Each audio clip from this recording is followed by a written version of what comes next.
ఎవరైనా సరే అప్పు తీసుకొని, అప్పు తీర్చలేని పక్షంలో మేము సూసైడ్ చేసుకొని చచ్చిపోతాం అని చెప్పి ఆ ప్రయత్నాలు చేస్తే అది ఆగిపోదు. ఎవరైతే లీగల్ హెయిర్స్ ఉన్నారో, మీ ఆస్తికి ఎట్లయితే భాగస్వామ్య పంపకాలు ఉంటాయో, మీ అప్పులకు కూడా వాళ్ళు ఉంటారు రేపొద్దున. గుర్తుపెట్టుకోవాల్సిన అవసరం కూడా ఉంది.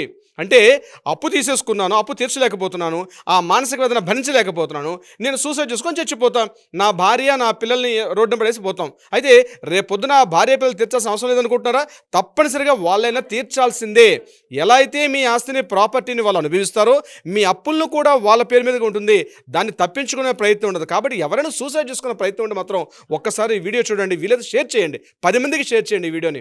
ఎందుకంటే తప్పించుకునే ప్రయత్నం అయితే ఉండదు. దానికి పరిష్కారం ఆలోచించుకోవాలి. అంతే తప్పించి తప్పించుకొని వెళ్ళిపోతే ఈరోజు కాకపోతే రేపు మీ పిల్లలు తీసుకోవాల్సింది. మీ కొడుకో, మీ కూతురో మీరు ఇంతసేపు కష్టపడి మీ పిల్లల్ని చదివిన చదువులు కావచ్చు, లేకపోతే పెళ్ళిళ్ళు కావచ్చు, వాళ్ళ మీద కూడా ఆ భారం పడుతుంది.